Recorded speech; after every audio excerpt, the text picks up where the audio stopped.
Heartbreak hits hardest when it is whispered in a crowded room.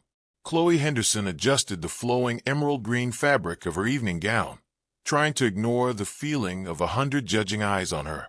The annual Chicago Charity Gala was a playground for the city's elite, a glittering sea of champagne, diamonds, and very thin socialites. Chloe had never fit into this world. She was a woman with real curves, generous and full, in a world that expected everyone to be tiny. Usually, she carried her size with quiet confidence, choosing clothes that celebrated her shape.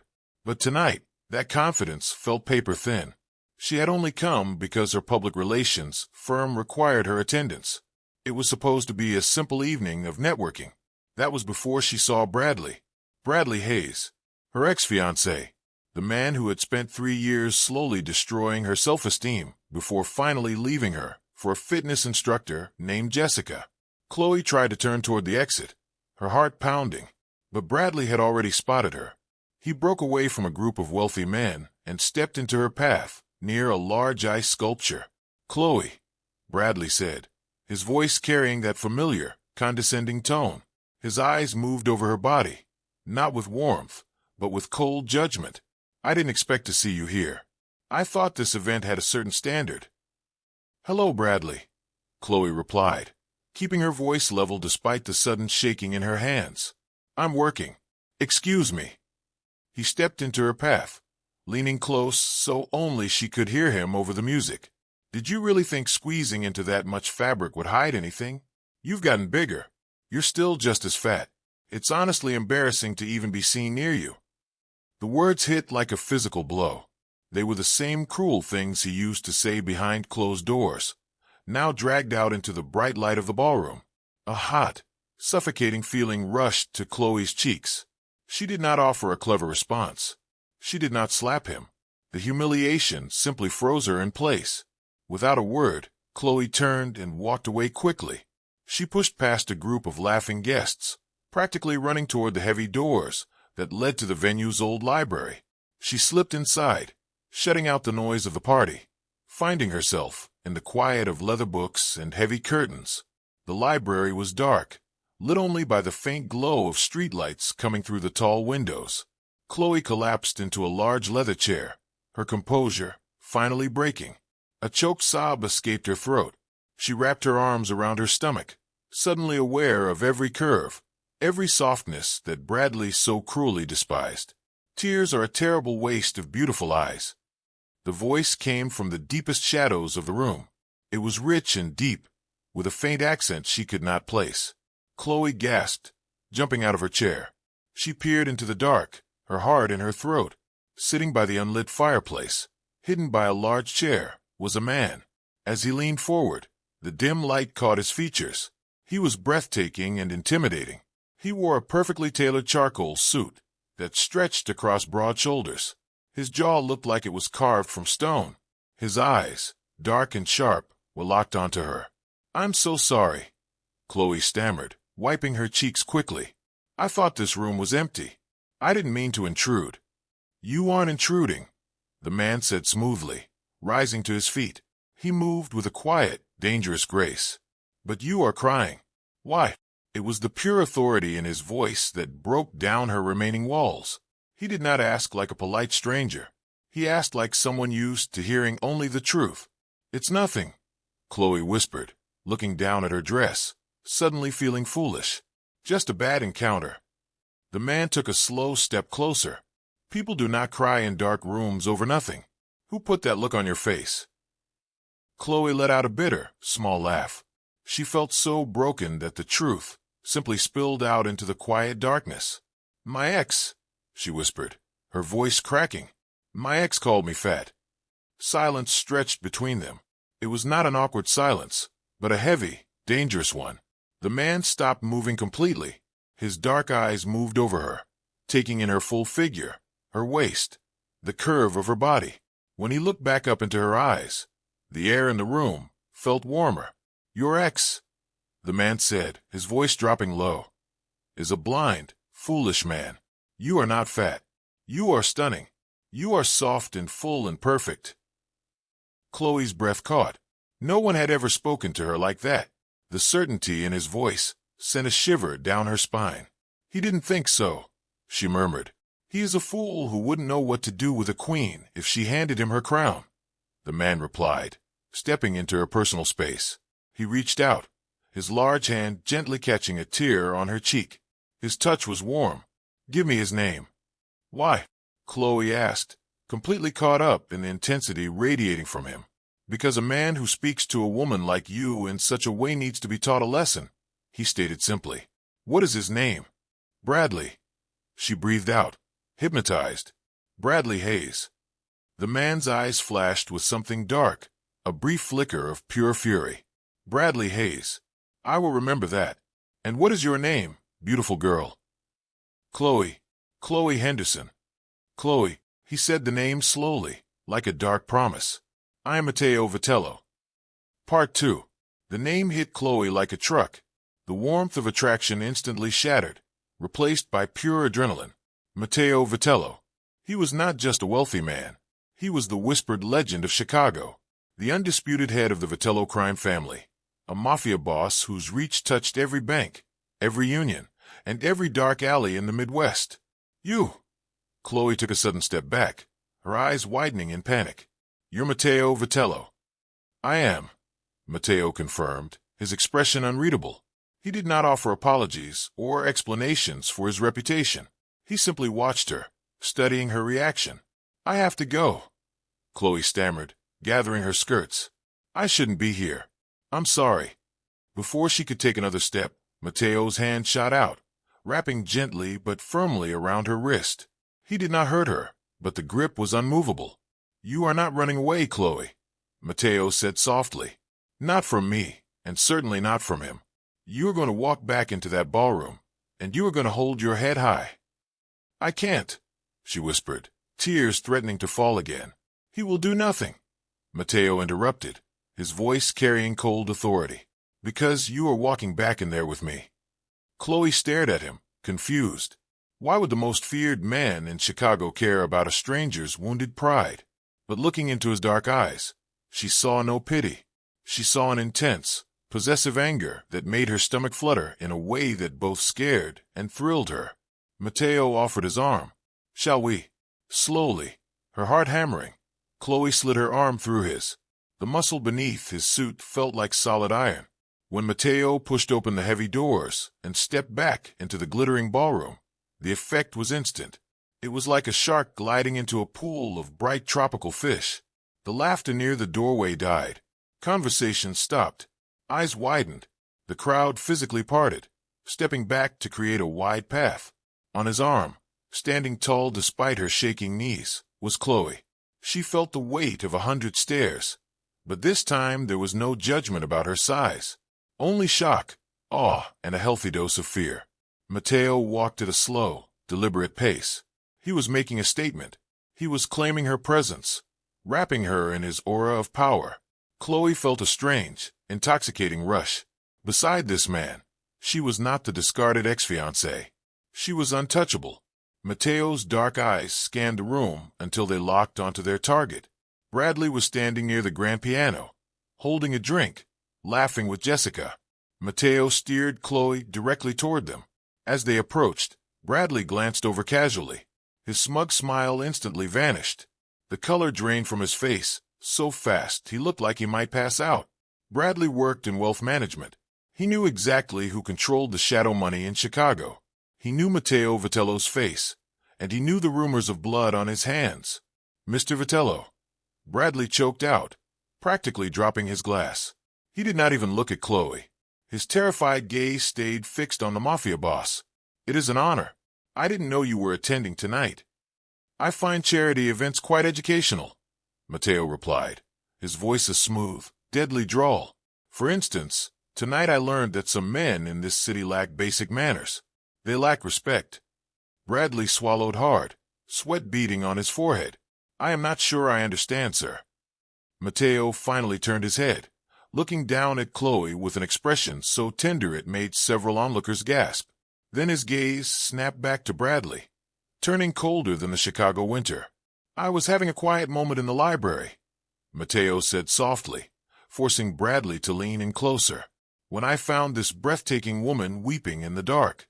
She told me a rather disturbing story about a small, cowardly man who insulted her, a man who called her names. Jessica let out a tiny, frightened squeak and took a step back. Sir, Bradley stammered, his eyes darting to Chloe in horror. The realization of what he had done, and who she was now standing with, crashed over him. It was just a misunderstanding. A bad joke. A joke. Mateo tilted his head. I don't hear anyone laughing, Bradley. Do you? No, sir. Chloe is under my protection tonight, Mateo stated, his voice echoing clearly in the sudden silence of the ballroom. Anyone who disrespects her disrespects me. And you know what happens to men who disrespect me, don't you, Bradley? Bradley was trembling now. Yes, sir. I'm sorry, Chloe. I am so sorry. I didn't mean it. Mateo leaned in, dropping his voice to a whisper meant only for Bradley, though Chloe heard every word. Apologies are just wind. I prefer consequences. Enjoy the rest of your evening, Mr. Hayes. It will be the last peaceful one you ever have. Mateo straightened up, his face in a motionless mask. He offered Chloe a faint, reassuring smile. I believe we've had enough of this party, Mia Bella. Allow me to escort you home. Chloe could only nod, her mind spinning wildly. Mateo guided her toward the main exit, leaving a completely broken, hyperventilating Bradley behind them. The silence in the room held until the grand doors closed firmly behind them. Once they stepped into the cool night air, walking toward Mateo's waiting armored black car, Chloe finally found her voice. You didn't have to do that, she breathed, shivering slightly as the adrenaline began to fade. Mateo removed his suit jacket and draped it gently over her shoulders. It smelled heavily of expensive cologne. I disagree. He needed to be reminded of his place. Is that it then? Chloe asked, looking up at his sharp profile. You scared him. Mateo paused with his hand on the door of the car. He looked down at her, a slow, dark smile spreading across his lips. Scared him? Oh, sweet Chloe. That was just the introduction. Bradley Hayes manages offshore accounts for a very dangerous family. Tomorrow morning, I'm going to freeze his assets. By noon, his firm will be investigated by federal agents.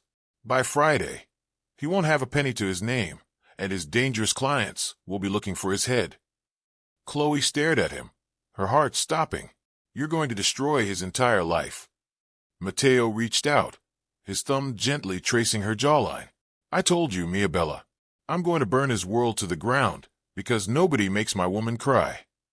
Sunrise over Lake Michigan brought no warmth to Bradley Hayes. He arrived at his office building at exactly 6 that morning, his shirt already sticking to his back with cold sweat. He had spent the entire night frantically calling his offshore contacts, trying to move hidden money before Mateo could strike.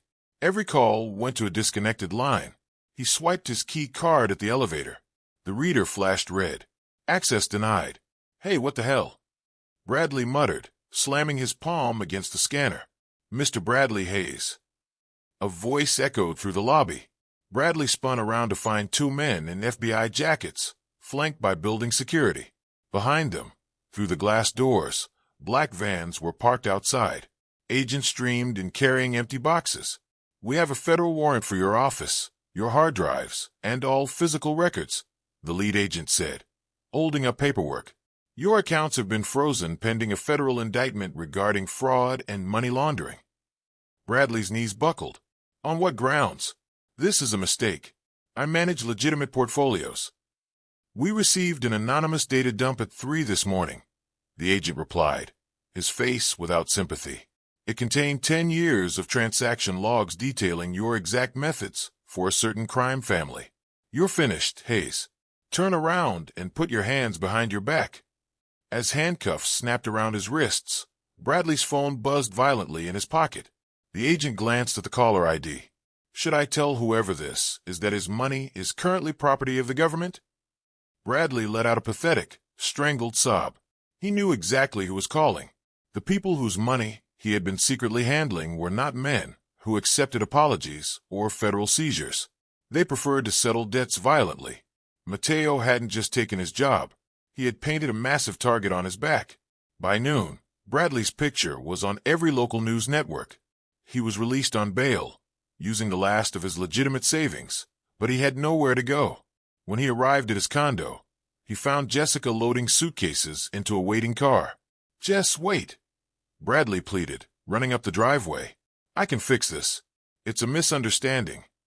Jessica didn't even look at him. She slid on her sunglasses, her mouth pressed into a thin line. "Your accounts are locked, Bradley. My card declined at the coffee shop this morning. I'm not going to be the girlfriend of a broke man with dangerous people hunting him down. Do not contact me again." The car sped off, leaving Bradley standing alone, completely shattered. In less than 12 hours, Matteo Vitello had kept his promise. Across the city, Chloe Henderson sat on her sofa, watching the afternoon news with wide, disbelieving eyes. The text across the bottom of the screen read, "Chicago wealth manager indicted in massive federal sweep." She turned off the television, her hands trembling. Matteo hadn't been exaggerating.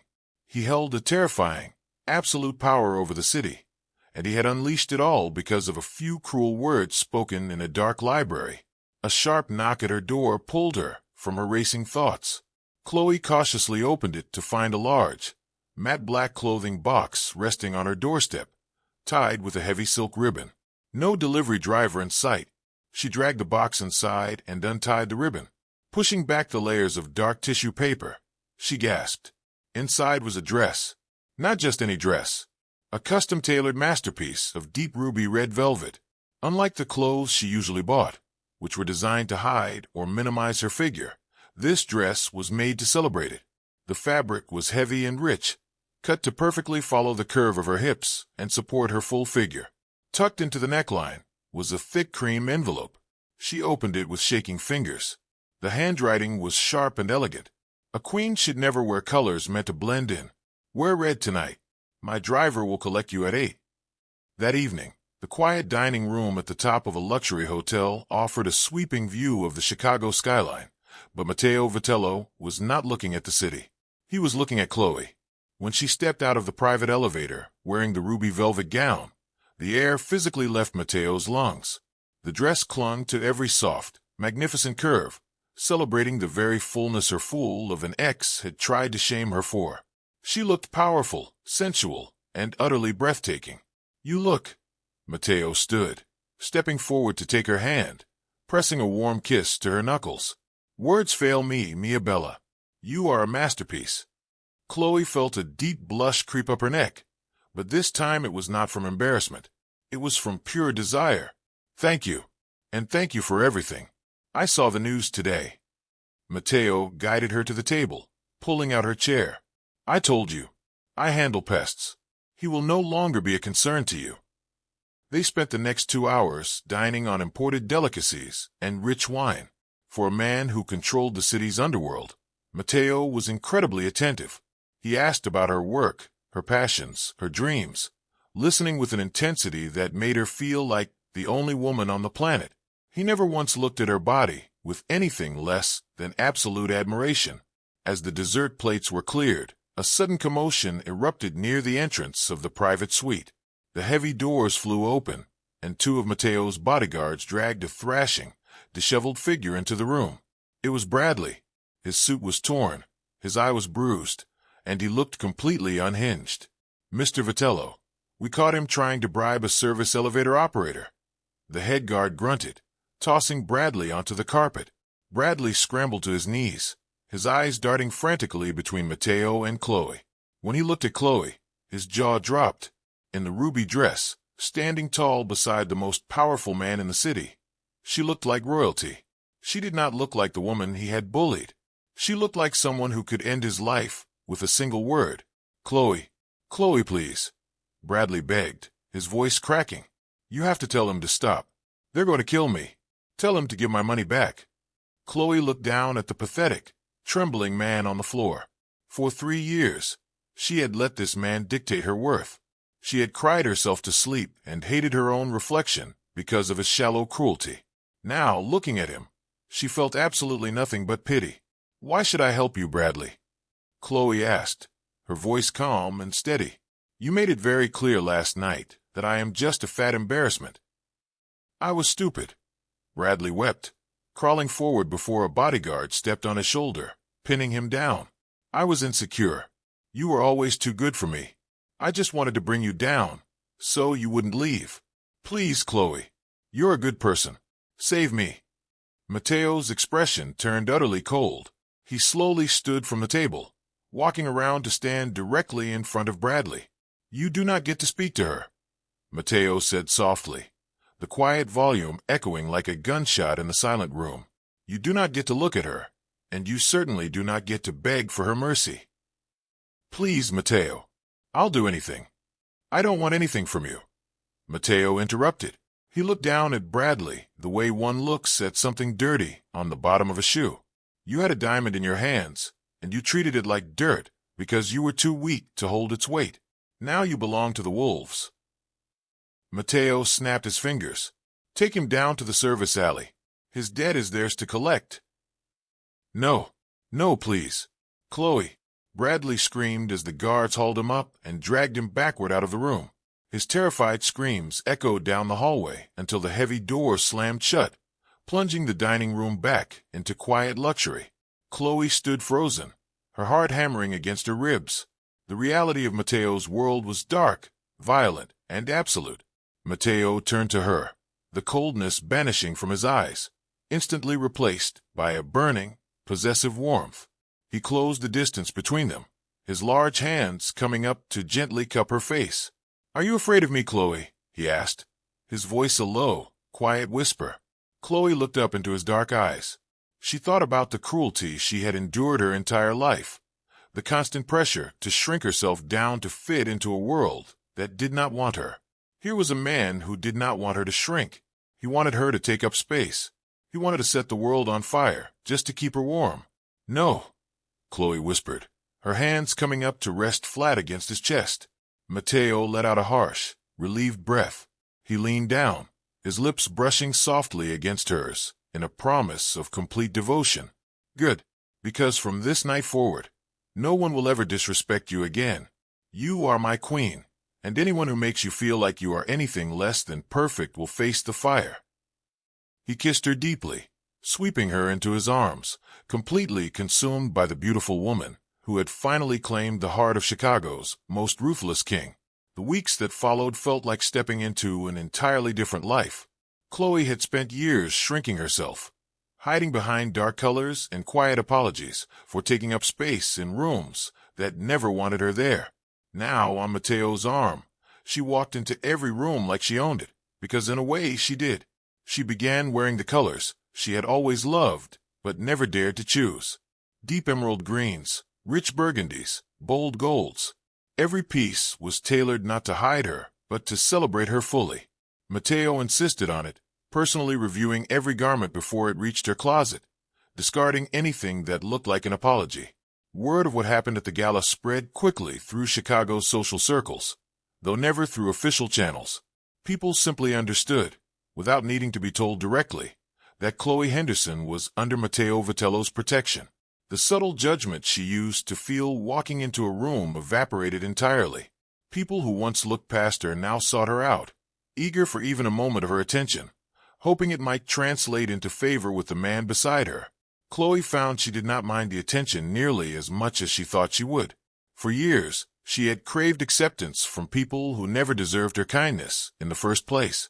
Now, she had something far more valuable. A man who saw her exactly as she was and considered her the finest thing he had ever found. 3 months after that night in the library, Mateo took Chloe to the same charity gala the city hosted every year, though this time everything about the evening felt entirely different. The same ballroom, the same string quartet, the same glittering crowd of Chicago's elite. But Chloe walked in wearing a deep sapphire gown that hugged every curve she had once tried to hide. And she walked beside a man who made the entire room go quiet the moment he stepped through the door. No one dared whisper about her size tonight. No one dared look at her with anything less than careful respect. The transformation was not something Mateo had forced onto the world around her. It was something Chloe had built for herself, standing tall in the space he had cleared for her to finally breathe. They stood near the same towering ice sculpture where Bradley had once cornered her, and Chloe felt nothing but a distant, hollow memory where the pain used to live. Bradley's name still occasionally surfaced in whispered gossip, always followed by a wince or a nervous glance toward Mateo, wherever he happened to be standing. No one knew exactly what had become of him after that night at the loading dock, and no one dared to ask directly. The rumors ranged from a quiet relocation out of state to something far more permanent, but the truth remained locked behind the same silence that protected everything in Mateo's world. "You're thinking too hard," Mateo murmured, his hand resting warmly at the small of her back as they watched the crowd swirl around them. "I was just remembering," Chloe admitted, looking up at him, "how different this room felt the last time we stood here." "The room hasn't changed," Mateo said simply. "You have. You finally see what I saw the very first moment I looked at you in that library." Chloe smiled, resting her head briefly against his shoulder. She thought about all the years she had spent apologizing for the space she took up, shrinking herself smaller and smaller to fit into a world built for people who looked nothing like her. She thought about every mirror she had avoided, every meal she had picked at nervously while pretending not to care what anyone thought. None of that mattered anymore. Not because Mateo Vitello had money or power or a reputation that made grown men tremble. It mattered because he had looked at her, truly looked at her, in her lowest and most vulnerable moment, and told her the truth nobody else had ever bothered to say. She was not something to be ashamed of. She was something to be celebrated. Later that night, as they stood together on the private balcony of his penthouse overlooking the glittering lights of the city he controlled completely, Mateo turned her gently to face him. "I have spent my entire life building an empire that people fear," he said quietly, his dark eyes softer than she had ever seen them. "But I never had anything worth protecting until you walked into that library crying over a man who never deserved a single one of your tears." Chloe reached up, resting her hand against his jaw, feeling the solid warmth of him beneath her palm. "And I spent my entire life believing I had to make myself smaller to be worthy of being loved. You never once asked me to shrink." "I never will," Mateo said, his voice carrying the same unshakable certainty it always did. "You are not fat, Chloe. You are not an embarrassment. You are a queen, and I intend to spend the rest of my life making certain the entire world understands that, whether they choose to accept it or not." He kissed her then, slow and certain, beneath the same Chicago skyline that had once made her feel so small and invisible. Now, standing in his arms, wrapped in velvet and diamonds and absolute devotion, Chloe finally understood what it felt like to take up exactly as much space as she deserved. She was no longer the woman Bradley had tried to shrink into nothing. She was the queen Mateo Vitello would burn the world down to protect, and for the first time in her life, she believed every word of it.